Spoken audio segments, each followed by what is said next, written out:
Olá, seja muito bem-vindo. Este é o vídeo de número 5 do do tópico 2 do curso de Algoritmos e Estruturas de Dados.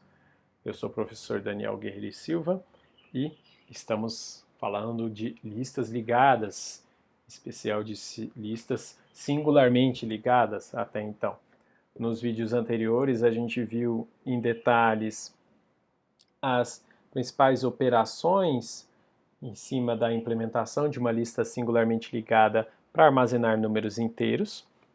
A gente, claro, pode estender esses conceitos para construir depois implementações de listas ligadas a fim de armazenar outros tipos de objetos dentro delas, não só tipos simples como números inteiros, mas agora vamos nos focar nessa implementação mais básica, fundamental, para depois começarmos a fazer construções um pouquinho mais elaboradas.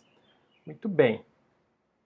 Agora, neste vídeo, a gente finaliza a discussão da implementação da lista singularmente ligada, olhando um pouquinho mais para o que falta da implementação, que não foi visto ainda nos vídeos anteriores, em cima dos arquivos de exemplo que vocês têm também à disposição aí na página do curso na plataforma Aprender 3. Então nós vamos olhar agora aqui para os arquivos list.hpp, list.cpp e listmain.cpp, todos eles disponíveis para vocês dentro da página do curso. Bem, o list.hpp ele já foi visto praticamente em sua totalidade nos vídeos anteriores. Ele contém as declarações das duas classes fundamentais para a gente montar essa nossa biblioteca própria aqui de listas ligadas. Então, a biblioteca vai ser composta pelos objetos da classe Node, formados aí pelos atributos data e next. Data é a informação que eu quero guardar aqui, um tipo inteiro, e o atributo next é o ponteiro para o próximo objeto node dentro da lista ligada. Os construtores para inicializar objetos da classe node, e aí a gente finaliza essa classe, que é uma classe relativamente simples. Aí a classe linked list, que é a que vai controlar de fato a estrutura de dados que a lista vai formar. Ela é composta entre os membros públicos pelo seu construtor e destrutor. Já falamos do construtor e vamos falar aqui nesse vídeo agora um pouquinho mais da implementação do destrutor, esse conceito recém-visto aí e que a linguagem C++ nos oferece. Já falamos também nos vídeos anteriores das implementações, das operações de inserção e remoção, assim como a operação de busca aqui, que é o método inlist que implementa. Vamos terminar então falando da implementação dessa dessa operação adicional que a gente tem aqui à disposição da biblioteca que estamos construindo, que é a que checa se a lista está vazia ou não, o método isEmpty. Por fim, a informação fundamental e sensível na implementação de uma lista ligada, que são os endereços do objeto inicial da lista ligada e do objeto final da lista ligada. Os objetos node que iniciam e que finalizam a minha lista ligada. Então, veja, essas duas informações são armazenadas através dos atributos privados head e tail, de tal maneira, né, que só dentro da implementação aqui da classe a gente tenha visibilidade e acesso a esses atributos de forma direta. Muito bem, então a declaração das duas classes a gente já viu. Vamos passar aqui para o arquivo list.cpp, em que vocês vão ver a implementação, a definição dos membros das duas respectivas classes. Então reparem também, isso talvez seja uma novidade, a gente já tinha falado nessa divisão do nosso código em arquivos de declaração e arquivos de definição. Uma sutileza que vocês estão vendo aqui é que eu posso, claro, declarar mais de uma classe dentro de um arquivo .hpp, E aí eu posso definir os membros de mais de uma classe no respectivo arquivo .cpp. Então veja que aqui eu faço a inclusão do arquivo de declaração list.hpp, para daí, né, com as classes previamente declaradas, eu passar para a definição dos seus membros. Bem, a definição dos construtores da classe Node a gente já viu nos vídeos anteriores. Agora a definição do construtor da classe lista ligada. A gente pode fazer isso de uma forma bem simples. A gente pode simplesmente definir que a lista ligada ela sempre se inicia de forma vazia, o que significa então que eu não vou ter nenhum objeto Node pré-alocado e que tanto head quanto tail vão indicar endereços nulos, vazios, apontam, né, para valores aí nulos de objeto. Então, a inicialização da minha lista ligada ela é bem simples. Agora vamos falar da definição do construtor. Desculpa, do construtor não, do destrutor. Este novo recurso que a gente viu que a linguagem C++ nos oferece. Então, o destrutor, como a gente falou em vídeos anteriores deste tópico, ele serve para desalocar recursos que aquele objeto tenha, porventura, alocado durante o seu ciclo de vida. E essa desalocação ocorre justamente quando o objeto perde referência dentro do escopo do seu programa, ou seja, não há mais nenhuma variável referenciando aquele objeto. A invocação do destrutor ela é feita de forma automática, então você não precisa fazer isso de forma explícita. Assim que há a perda de referência do objeto dentro do seu código, o compilador vai fazer a tradução para instruções que invoquem o destrutor daquele objeto. Muito bem, então o que a gente tem que fazer só é definir esse destrutor, implementar o código de desalocação de recursos. No caso do destrutor para uma lista ligada, qual seria a operação, que recursos que eu tenho que desalocar dessa lista ligada? Todos os nós pertencentes a essa lista. Então, se eu estou limpando, eliminando essa lista ligada da memória, eu tenho que fazer um percurso partindo, claro, do primeiro elemento da minha lista e percorrendo todos esses elementos até que não haja mais, né, elemento a ser desalocado. Ou seja, então eu faço um laço de repetição aqui que se repete enquanto o apontador para o primeiro elemento da minha lista for diferente de zero, ou seja, ela ainda não está vazia, e aí eu pego e faço, né, a seguinte operação.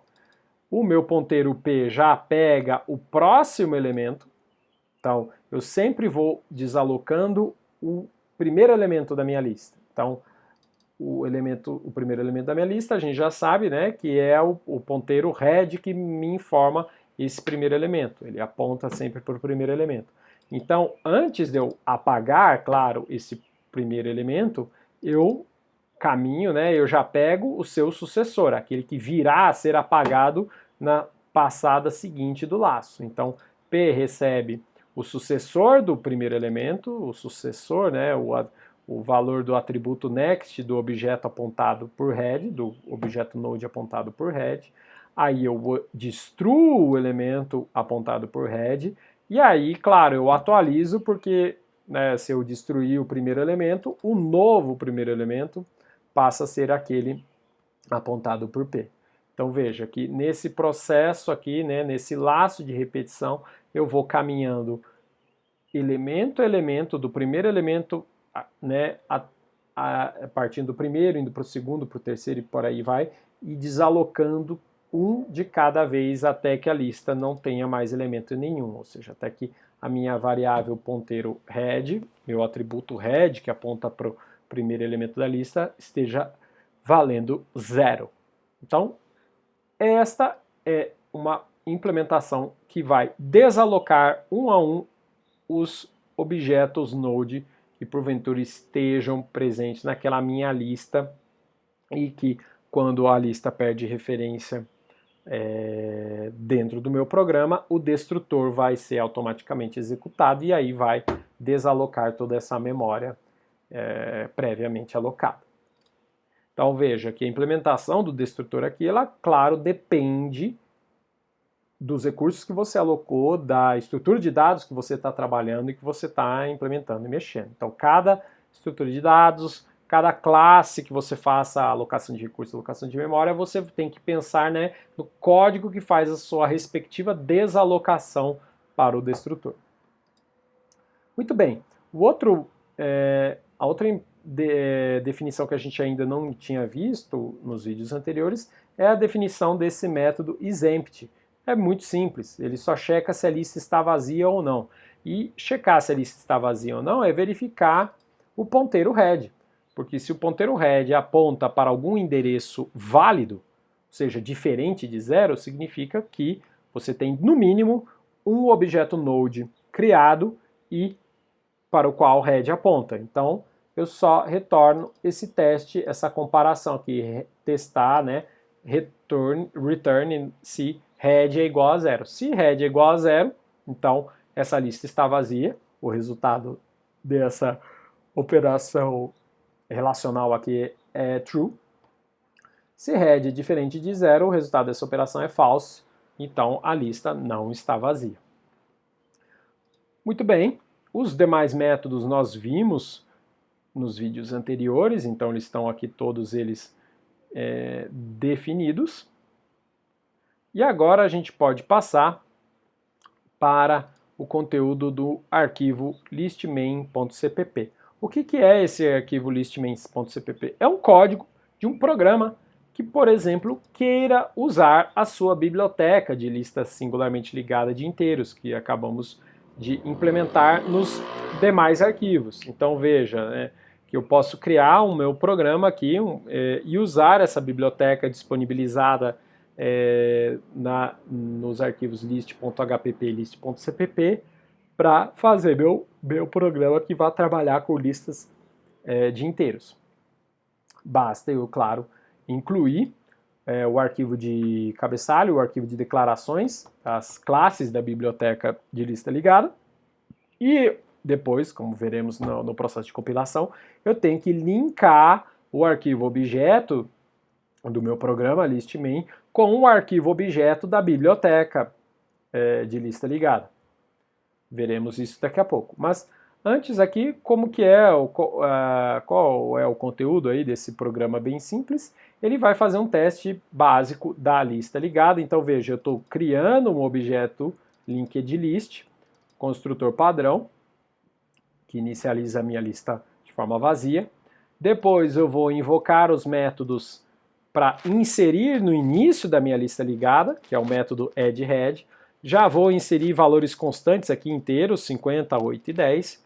E aqui eu estou experimentando o método de remoção no início da lista ligada. Então veja o método deleteHead, que é aquele método que remove o primeiro elemento da lista ligada e retorna o valor desse elemento removido.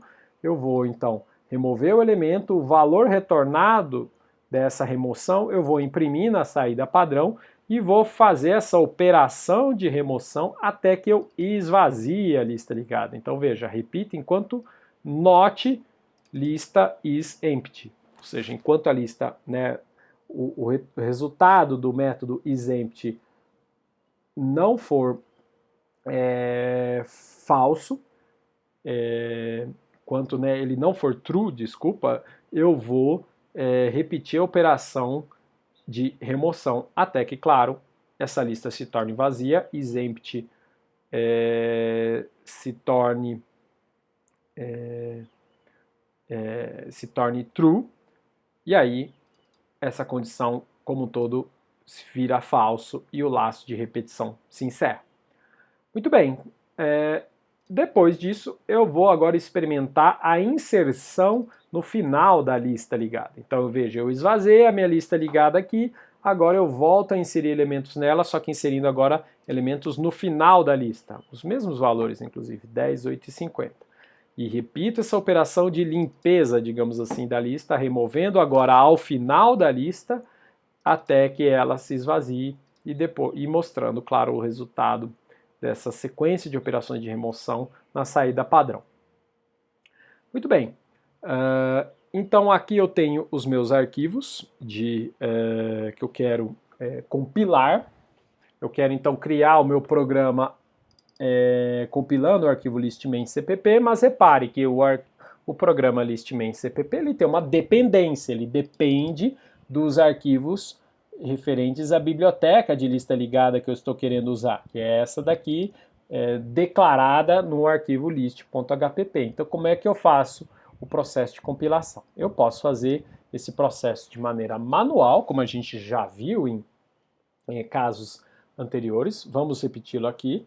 Então, eu já estou aqui na pasta do meu código, eu tenho que criar, claro, os arquivos objeto, aqui eu tenho que criar o arquivo objeto da biblioteca de lista ligada, que é a list.hpp, list.cpp, e criar o arquivo objeto do programa que vai usar essa biblioteca, e aí depois fazer a linkagem. Muito bem.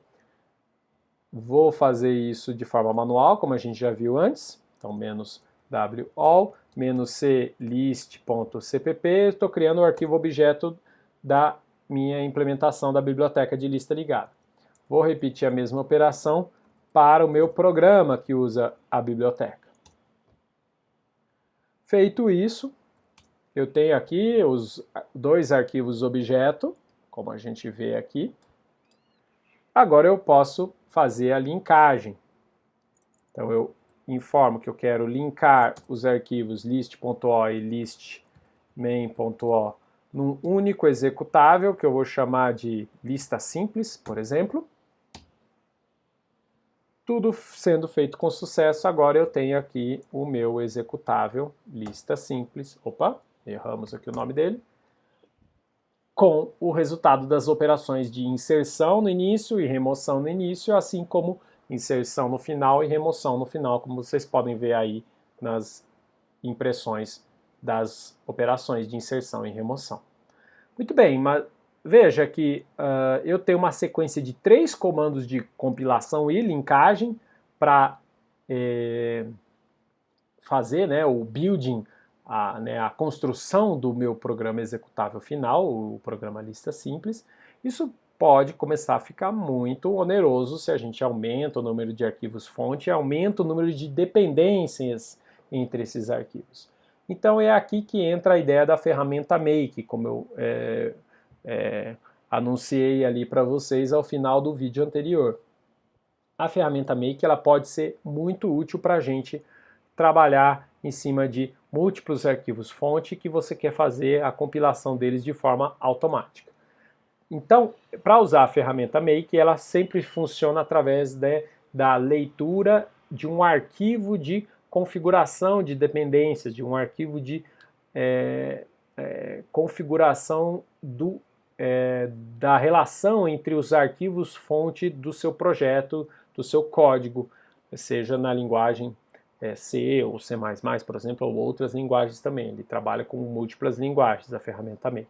Então, antes de você fazer o uso do comando make, você tem que definir esse arquivo de configuração, que é o que a gente chama de arquivo makefile, e que tem que ser escrito justamente com esse nome, makefile, sem extensão nenhuma. Então aqui eu vou abrir o exemplo de um arquivo makefile que define todas essas relações de dependência entre os 3 arquivinhos fonte que a gente viu aqui até agora. Então, como é que funciona um arquivo makefile? Primeira coisa, o arquivo makefile, você pode definir rótulos, flags constantes para trabalhar dentro do arquivo. Então, veja, aqui eu defini uma variável, vamos chamar de variável dentro do arquivo makefile, que serve para você pegar strings, sequências de comandos, instruções que você vai repetir muito dentro do arquivo makefile, você pode usá-las para facilitar um pouco a sua vida. Então eu defini uma variável cc aqui para representar o comando que eu quero dar, o compilador que eu vou invocar, no caso aqui é o g++, e eu estou usando essa outra variável flags aqui para definir, por exemplo, os parâmetros que eu vou ficar passando sempre para o meu para o meu compilador. E aí depois vem aqui o que a gente chama das listas de dependências. Então veja, eu defino primeiro, a dependência fundamental, ela sempre é definida como all. Então, quando eu escrevo all dois pontos, eu estou definindo que, né, a dependência raiz do meu projeto, do meu programa que eu quero construir é este arquivo executável chamado lista simples. Então essa é a minha dependência raiz. Ao final eu quero chegar neste arquivo executável chamado lista simples. Muito bem, então a dependência raiz eu defino usando essa flagzinha all dois pontos, e aí eu faço as demais dependências. Então veja, eu quero definir a dependência do arquivo list.all, ou seja, do arquivo objeto construído a partir dos meus arquivos fonte da biblioteca de lista ligada. Então o arquivo objeto list.o, ele depende, claro, do arquivo de definição da classe, list.cpp, e do arquivo de declaração das classes da lista ligada, que é o list.hpp. Então, dessa maneira, indicando dependências dessa forma, o que isso vai ajudar a ferramenta Make? Qualquer momento em que houver alteração em um desses dois arquivos, a ferramenta Make sabe que ela tem que rodar de novo o comando que estiver indicado aqui abaixo.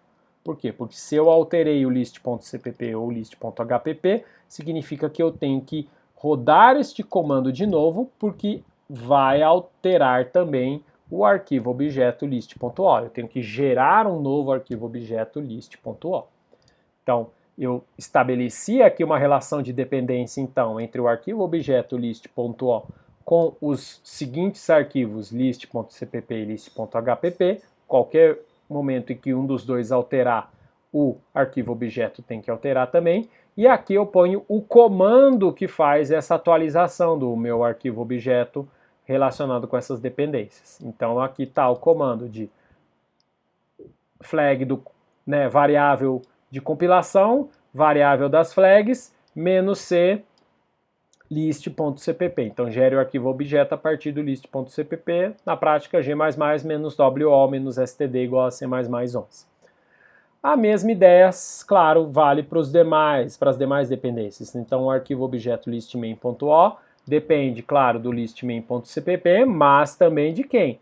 Do list.hpp, porque ele inclui o arquivo list.hpp no seu corpo aqui, na sua implementação. Então veja, eu ponho aqui também o list.hpp como uma dependência do meu arquivo objeto listmain.o. Qualquer um dos dois que alterar, eu tenho que rodar de novo, a ferramenta Make vai ter que rodar de novo o comando de compilação do arquivo objeto.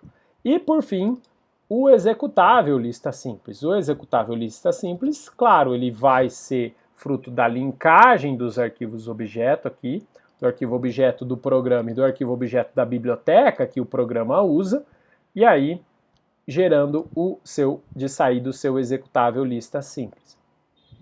Então veja, dessa maneira que eu construí, eu declarei no arquivo Makefile a relação de dependência entre os arquivos fonte com os seus objetos e os arquivos objetos com o programa executável, e a ferramenta Make vai ler essa relação de dependência e vai executar na ordem mais baixa de dependência para mais alta todos os comandos necessários para chegar ao final com a dependência, satisfazendo aqui a dependência raiz, que é sempre dada por essa flag all aqui, que é o arquivo executável, programa executável lista simples. Pode-se colocar também uma flag opcional nos arquivos Makefile, que é a flag clean. Quando você põe a flag clean, você, ao chamar o comando make espaço clean, ele vai executar algum comando que você indica aqui, com essa ideia de limpeza, de remoção dos arquivos intermediários do processo de compilação. Então, por exemplo, eu posso colocar aqui o comando rm, que é o comando de remoção de arquivos no Linux, para remover, né, com a opção "-F", eu quero remover arquivos, os arquivos listados aqui, ou seja, todos os arquivos terminados em .o, ou seja, os arquivos intermediários, os arquivos pré-compilados, os arquivos objeto do processo de compilação, e também um arquivo executável. Então, se eu quero começar do zero o processo de compilação, eu posso daí simplesmente invocar o comando make clean.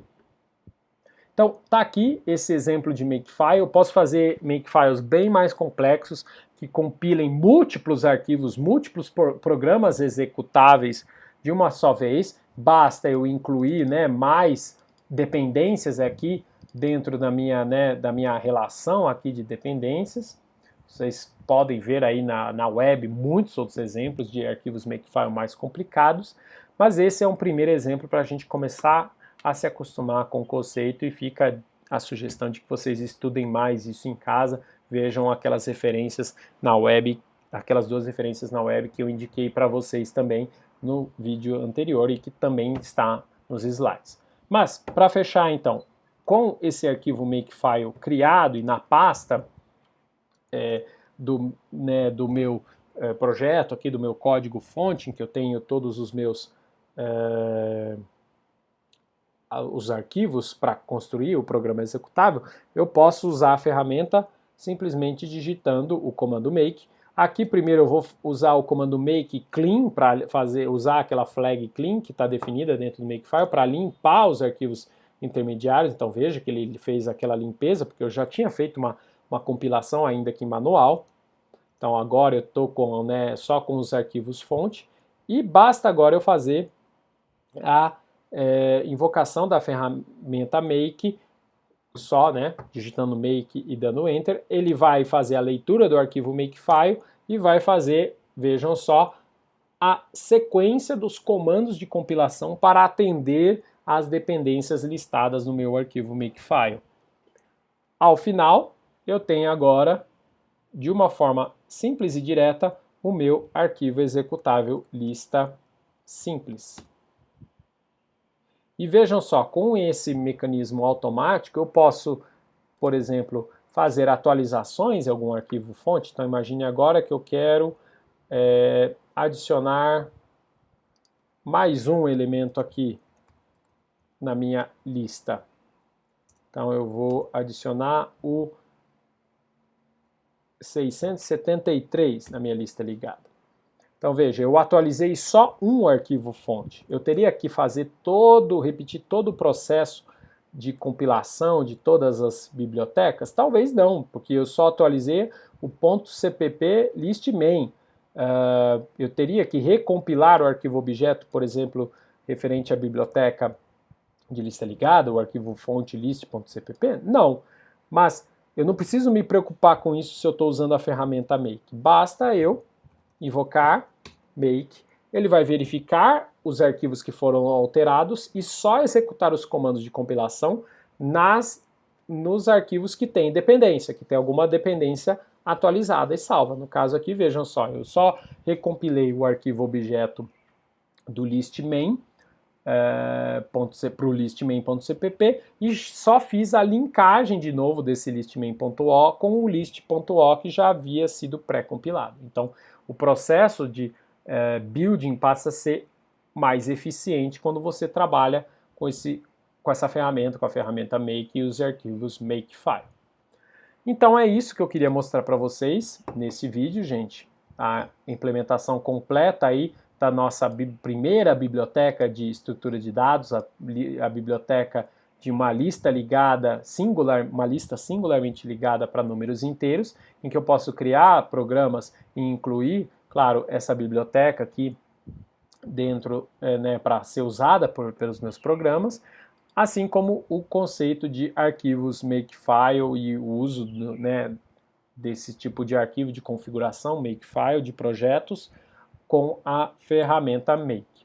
Então, ficamos por aqui nesse vídeo e até o próximo vídeo dentro do tópico 2. Até mais!